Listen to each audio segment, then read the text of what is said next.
Happy politics and welcome to what I know is your favorite BC politics podcast. This is BC Poly Hot Stove. My name is Maclean K. I'm the editor-in-chief of The Orca, the fine site you're probably watching this on, and I'm joined in a socially distant manner by... It's Jordan Bateman, VP Comms for the Independent Contractors and Business Association. Maclean, the heavens have opened outside my window here. It is pouring rain in beautiful downtown Surrey, British Columbia. You know, I think I can actually hear it. It's pretty crazy. Which is amazing. I'm in Victoria, for those of you who don't know, and the skies have definitely not opened here. But, you know, that's what happens when you do a show out of two different locales. We're going to start with some grim news this week, unfortunately. This morning, BC's Coroner Service released the opioid death count for this year. And this is only from January to June of this year. Jordan, 1,011 people died due to suspected illicit drug toxicity. Again, this is just in 6 months. And to put that into some perspective, the total number of people who have lost their lives to COVID-19 in BC is just over 1,800. And that's since the beginning of the pandemic last March. It was that 17, 18 months ago now. So, I mean... Two things. First of all, it's a staggering number, and we can talk about that. The second thing is BC's Ministry of Mental Health and Addictions, the minister rather, not available for comment or interviews today, was not at the availability. Neither was the Minister of Health or the Public Health Officer. There is a perception out there that the province is still not taking this, well, certainly not as seriously as COVID-19, but not as seriously as it should at all. No. Was the Premier at the briefing?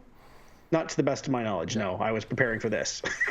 Well, first of all, shit. Like, what else can you say? It is a heartbreaking number. Yeah. Every single one of those 1,000 people are, someone's son or daughter or brother or sister or spouse or loved one or parent. It's easy to become numb to the numbers, and I fear that's exactly what's happened with this government. Yeah. Where, maybe they just have fatigue. Fatalities are a part of life, as the Premier famously said about a heat wave not so long ago. We have to find a way. We have to do better on this file. Like, it bothers me.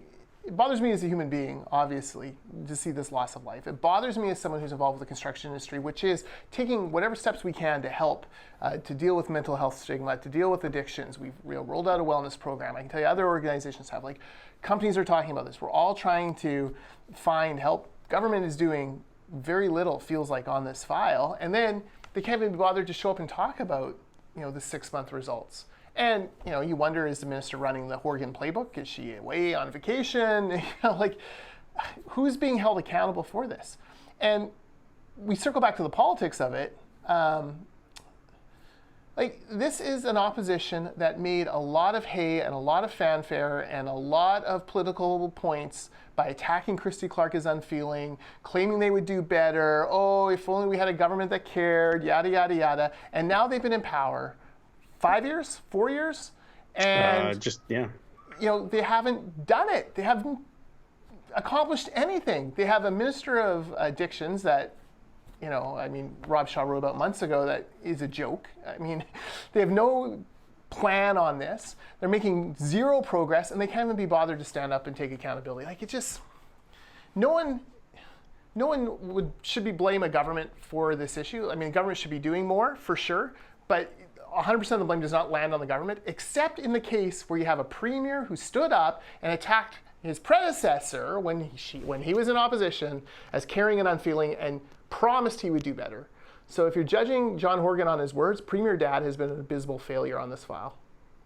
Yeah, this file seems like one the NDP convinced themselves they could sort of care their way out of, and that the previous governments just didn't care, and that was the problem. And so they created a Ministry of Mental Health and Addictions, and you should read, if you're listening to this, I encourage you to seek out Rob Shaw's piece on the Orca. It's called Ministry of Air. It's from June of this year.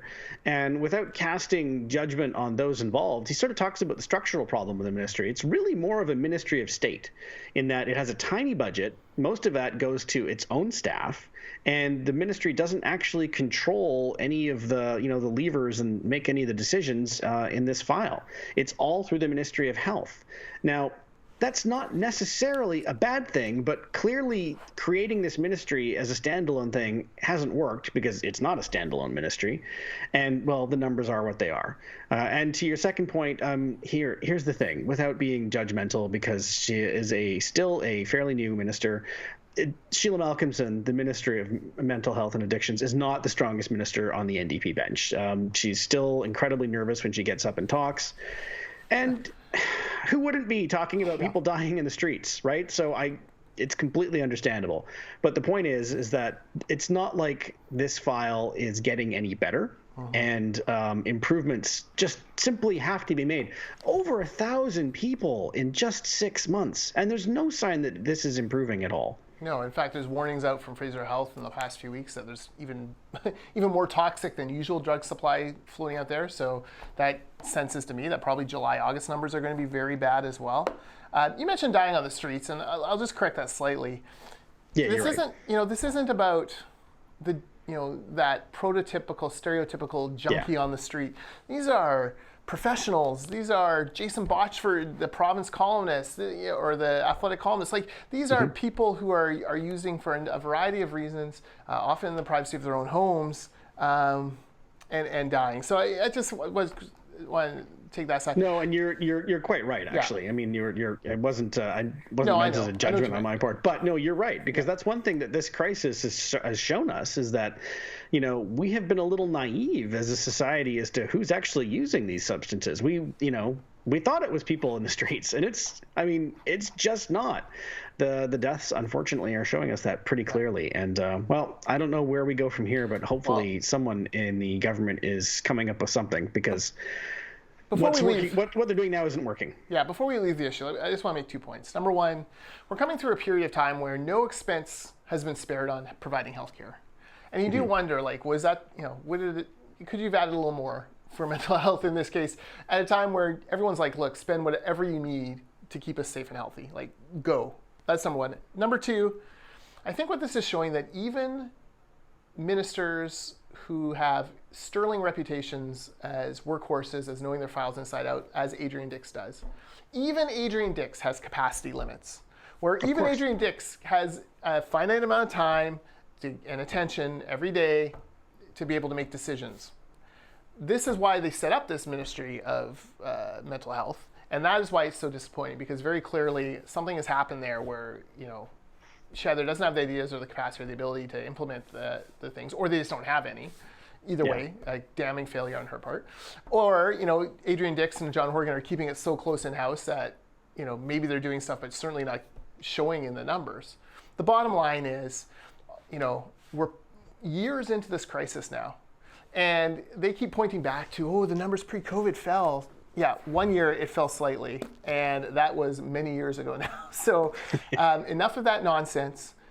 Do what it takes to figure this out, and maybe start with an apology to previous governments who you blame for this problem, as if it was their fault, because it's no more their fault than it is your fault now when you have the record numbers for multiple years running.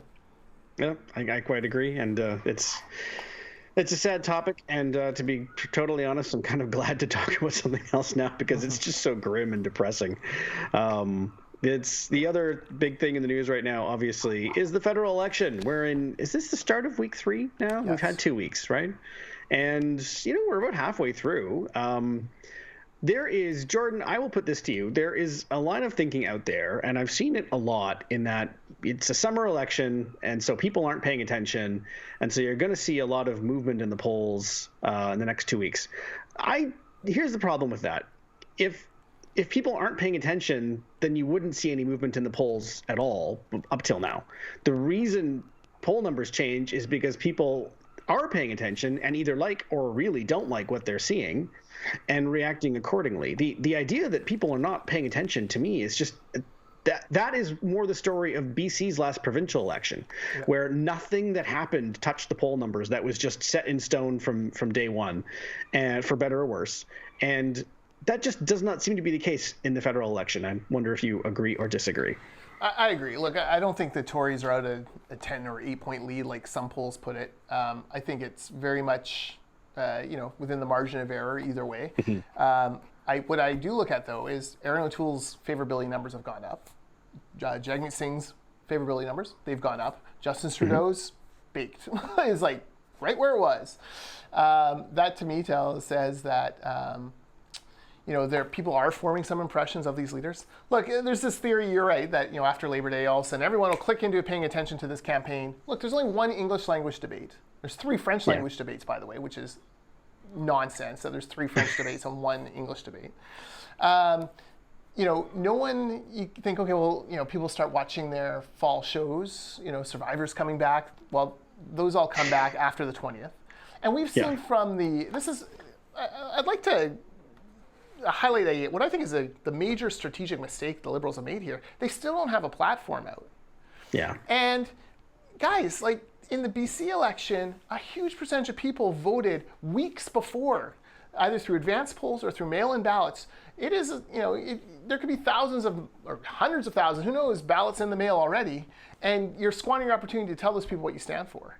And we know the Conservatives are going to crawl over broken glass to have a chance to get rid of Justin Trudeau. And I think where the difference in the poll numbers comes, some have, a dead heat, some have as much as a 10-point lead. I think the difference in the poll numbers comes down to how the pollsters weigh most likely to turn out and vote.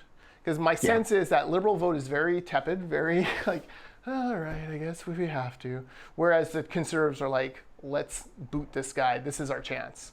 And you can bet they'll show up. So I don't understand what the Fed Libs are doing, sitting, waiting on it's almost like they must have a platform ready. They knew this election was coming. They were planning for it for months. I mean, how did the NDP and the Conservatives get their platforms out on day one? And, they've been just kind of rolling out announcements one after another. And Trudeau seems to be all over the map because he doesn't have a guidebook.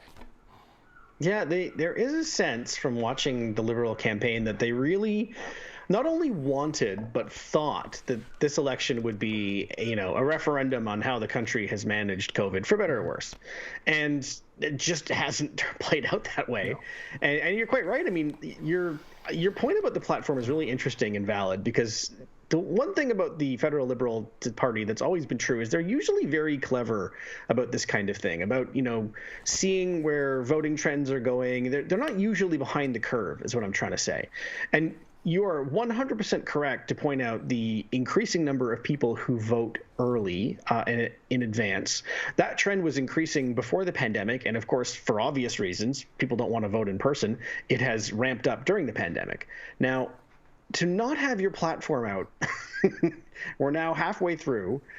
We are heading into the French language debate start this week. We're going into the Labor Day long weekend, when I submit to you that people will stop paying attention for 3 days or so. To wait until what looks like, next week? I don't know. The English language debate is a week tomorrow.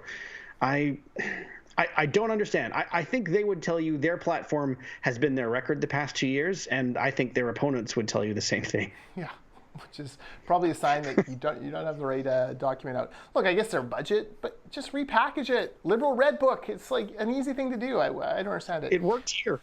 Yeah. Don't discount Labor Day, by the way. Like, lots of families do get together for barbecues or picnics or end of summer things. Ours does. Politics will come up at many of them.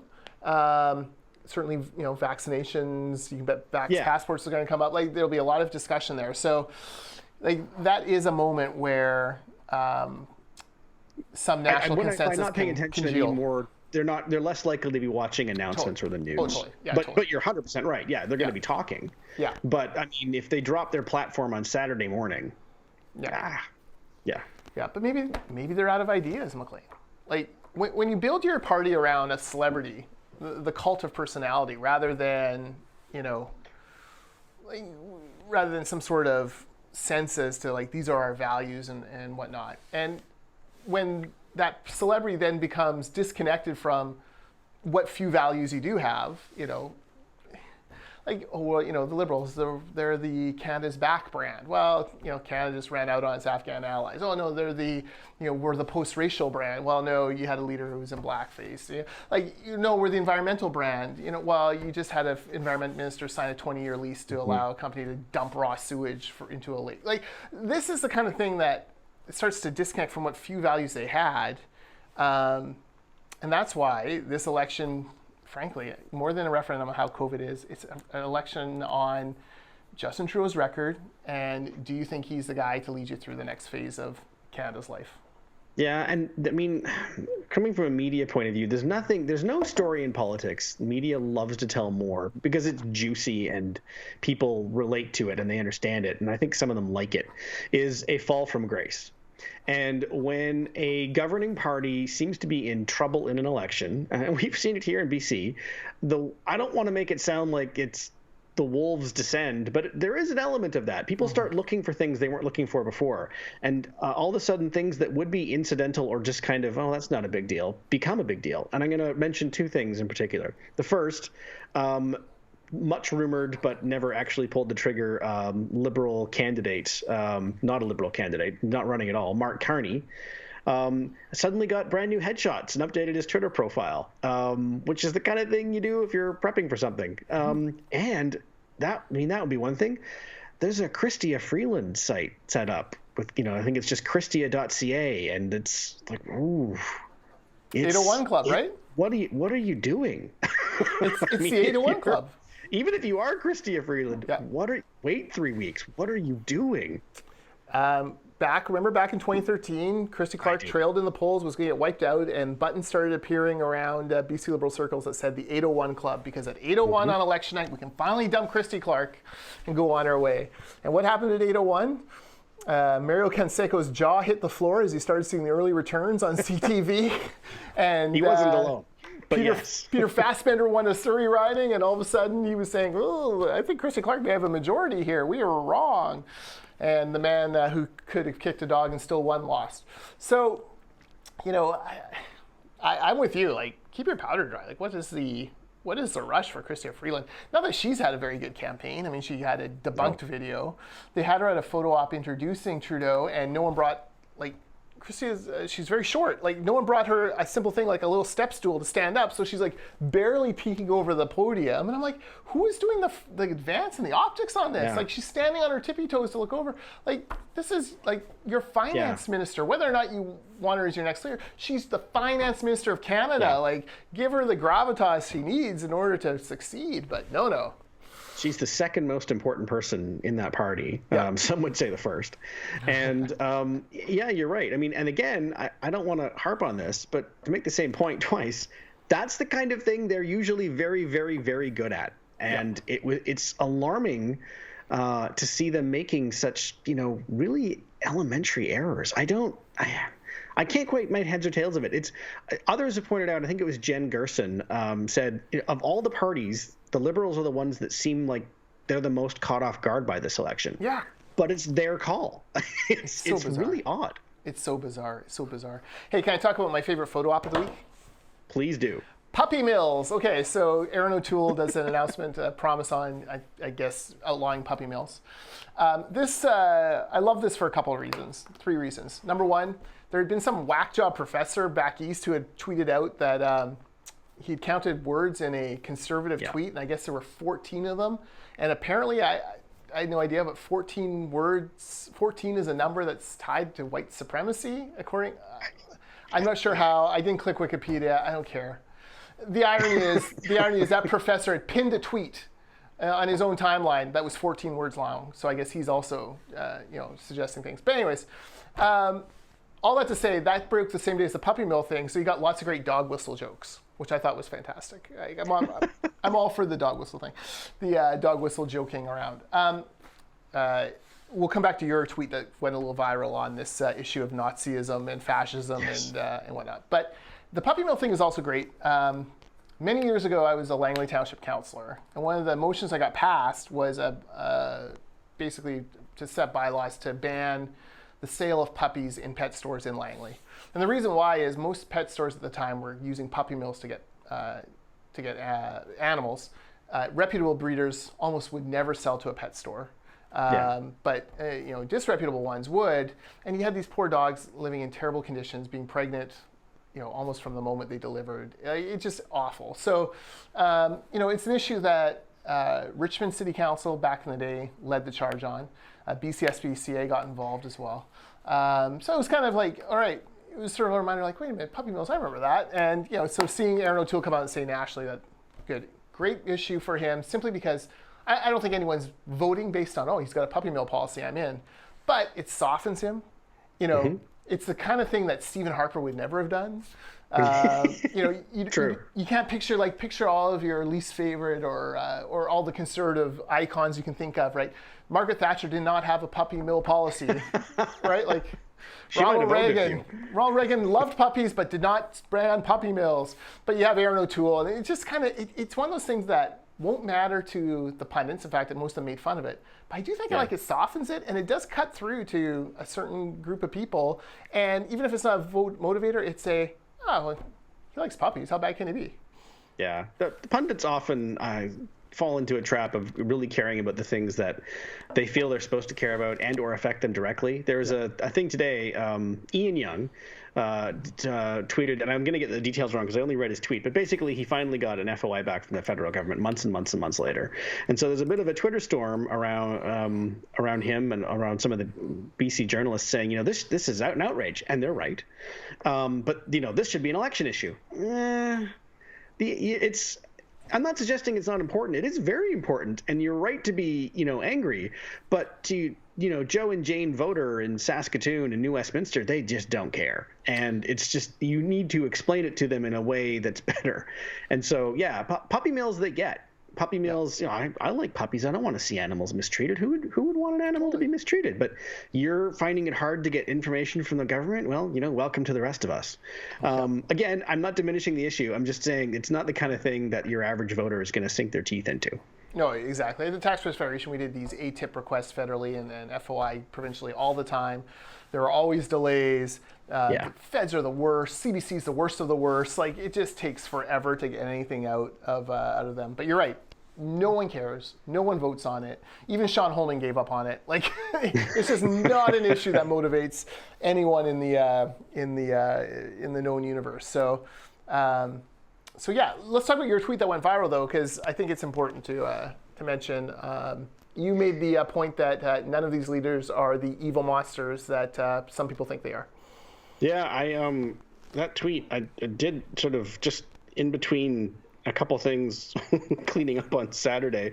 I have 382 retweets and 1,781 likes and 97 replies. That is probably, in fact, I'm just going to go ahead and say definitely my biggest tweet of all time. And I make the apparently radical suggestion that, here, I'll just read it. Justin Trudeau is not a traitor. Aaron O'Toole is not a Nazi. Jagmeet Singh is not a communist.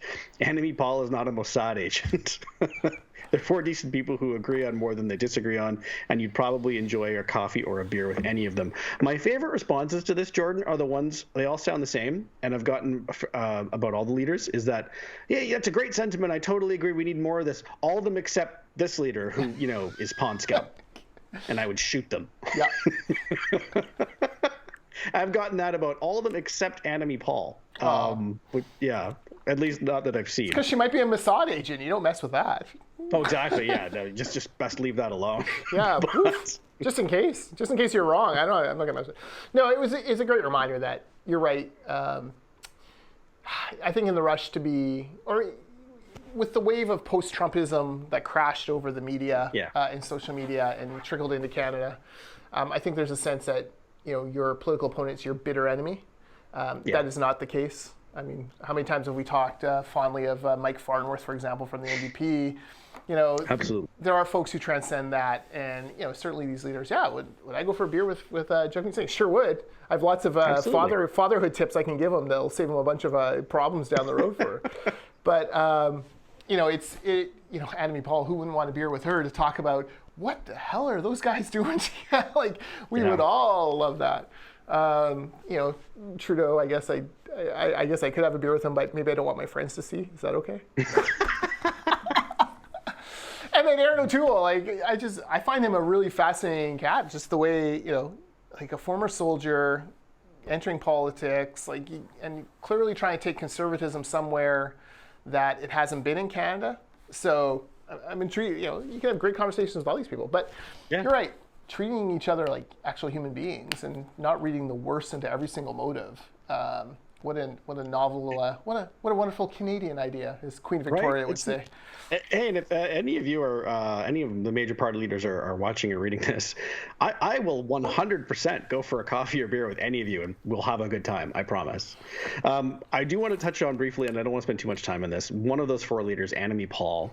The latest polls for the National Green Party have them in pretty close to nothing category. They're at 2% in most of the polls I've seen.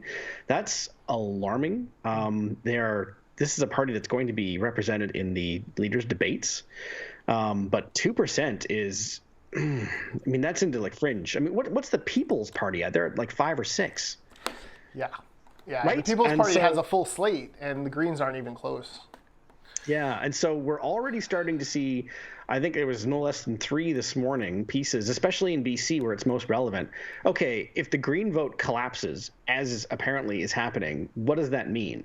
Now, that doesn't mean much in a lot of the country, but in BC, it's significant. This is the one part of the country where there are, major players, major players, you know what I'm saying? Yeah. They affect votes and they affect ridings. And so if we're already having if the Greens are dead, long live the Greens. What does that mean? That's what do you say? For this party, it's just all self-inflicted wounds. Was the Israel-Palestine issue really worth this? Well, it's such a pivotal issue to the people of Canada every day, right? No, you're exactly right. It's wipeout time. You're at the point where you're not even sure. Local candidacy will get you a little bit of a bump, not as much as it used to in the old days, and certainly not when you're not the leader. So is there 2 BC ridings? I think they're both probably lost now. Well, they have. I think Elizabeth May is still probably fairly safe. She might be the one exception to the personality. Ugh. She's legitimately popular in that riding. I know because I'm moving there. And the other one is Nanaimo Ladysmith, Paul Manley. That's a tough one. Jagmeet Singh was campaigning there, I want to say yesterday. Yeah. And that's because the NDP smell blood there.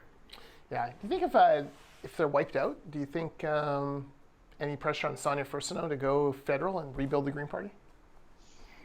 That's a really interesting question. I suspect she would say no, because what a task. And she's got to not rebuild, but build the party provincially. Yeah. And plus, why would you want to drink from that poisoned chalice? That is the most dysfunctional major political party I think I've ever seen in Canada. Yeah. And I wouldn't wish that on Sonia or Adam Olsen or Andrew Weaver. So, I can see. I can see Weaver. Toronto seems likely. Let's see. I can see Weaver doing it just to screw over Elizabeth May. Andrew Weaver, who famously endorsed the Liberals, I want to say last week. So the man does what he wants. Exactly. He is a wild card. You can't hope to control Andrew Weaver. You don't know. No. You don't know. Other funny things from the trail I saw today. Somewhere Jagmeet Singh was campaigning in Winnipeg, standing up alongside a couple of First Nations leaders, who promptly then went out and endorsed the Liberal candidates in the Northern riding with him standing right there. That's not classy. The poor guy. Did he? If Singh knew going in that this was going to happen, what the hell are you doing? Do not go in and do that event. He's standing right there. It's he's a good guy, but we're endorsing his opponent here and here. That's either the NDP advance team in the campaign did a very bad job lining up and making sure that their endorsers and speakers were on side, or somebody just made a decision on the fly. But I mean the First Nations leaders, and just I don't want to say went rogue, but just said what they were going to say. Both of those are completely possible. I have no idea, but it's wow. That's awkward. It wasn't great. Awkward moment. You feel sometimes for these leaders, you feel bad for them when you see them in awkward spots like that. But that was not great. Finally, just on, I know the debates are coming. My understanding, I don't speak French, but my understanding is O'Toole surprises in French. He does much better than expected. He's much better than Andrew Scheer, and from what I'm told, and from just the limited bits I've heard, his French is not only good; it's quite what's the word? Colloquial. He's learned it from Quebecers, and you can tell. Whereas a lot of Anglophone people who speak French, especially in Canada, you can tell they've learned it in school from somebody who wants to sound Parisian. Right. So you didn't learn on Rosetta Stone, is what you're telling me. Yes, exactly. So look at us. We are not experts on spoken French in this country, but that is my understanding. Is Aaron O'Toole's French is actually pretty good.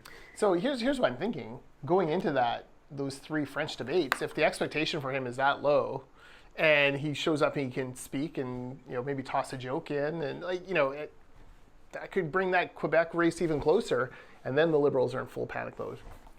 Yeah. We'll see. I mean, it's not like the soft sovereigntist vote is married to the Liberals, and so they'll famously go wherever they think they're going to get the best deal. So if he gives it to them. Yep. Yeah, very interesting for sure. So there you go. That's all I have to say on the federal election. Hard to believe we could milk this election about nothing into. Well, once an election is called, it's no longer about nothing. That's the risk, right? That's the bit of wisdom I'm sure the Liberals wish they thought they had reflected on beforehand, but here we are. What would you do? Can I ask one question? What would you do if you were Aaron O'Toole on the vax passport thing? Because it's very clearly a touchy issue for a lot of people. I think there are people who tell pollsters it's not a big deal, but are lying. I don't believe for a second vax passports have 85% of the public support. I think as people start to pull the thread, I think business owners are frustrated with the lack of details from the. But at the same time, you don't want to look soft on COVID, right? No. But you got the tough. TPC nibbling at you. I don't know. I think you're right in that most Canadians, and I think you said it was 85, say they support it, and it's I think people are supporting it in principle, and they don't want to be lumped in with the crazed idiots who are screaming at Justin Trudeau or anyone else right now. But when you start considering the logistics, they start going, well, there are some legitimate concerns from businesses saying, well, how do we enforce this? And what happens when this happens? And there's even doubt in BC, will the police get called? And so the police are saying, well, wait a minute, we don't want to get called every time someone's got a COVID, seriously? And there are some privacy concerns. I guess Quebec's database got hacked. And so I'm not suggesting I am still pro-vaccine passport, but there are reasonable questions to ask and reasonable ways of saying, well, is it going to work? And so if I'm Aaron O'Toole, to answer your question, I probably wait another week and see how it plays out in places like BC and how it rolls out in Ontario and what happens in Quebec. And if no one's pressing him on it, it is a provincial issue. Yeah.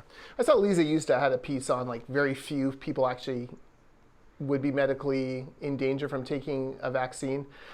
I would gently nudge back on that, saying it doesn't really matter the number.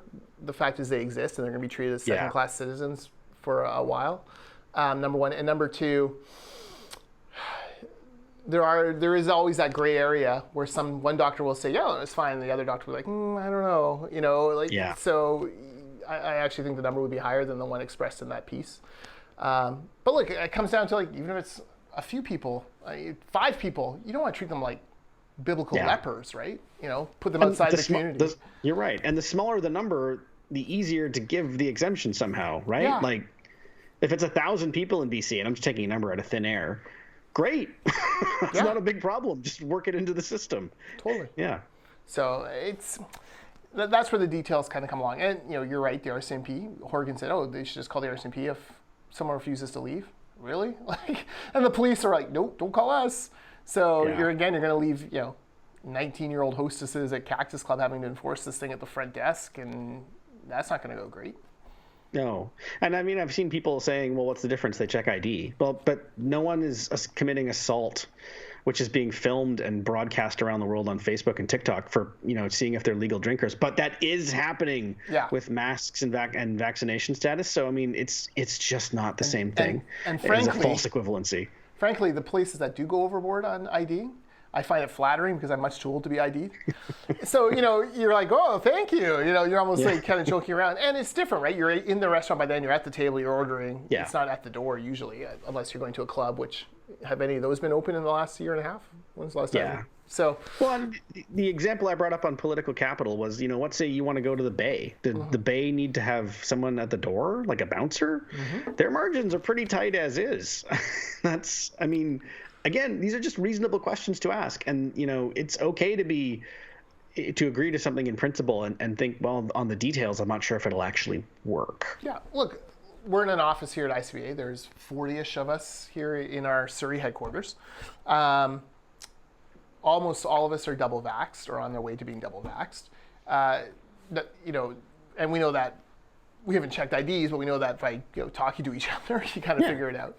But we have a board meeting coming up, and it's the first time the board's going to be in person together in a year. So we're looking at the regulation going, okay, we don't need to check our staff, every day to make sure you're double vaxxed, but do we need to check the board? I mean, technically that's a meeting. They're coming from outside, but they're not really the public. I mean, they're your board of directors. So, do we have to have our poor office manager or Chris, our president, outside the door, like, asking his bosses essentially, like, can I see your double vax card, please? Like, these are the kind of questions.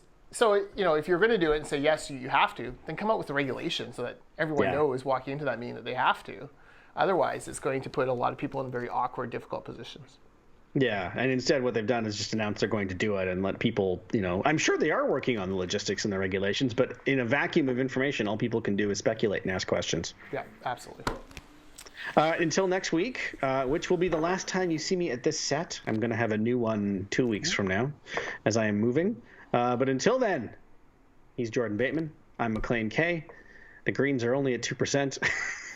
Let's hope they can stay at least there. Happy politics.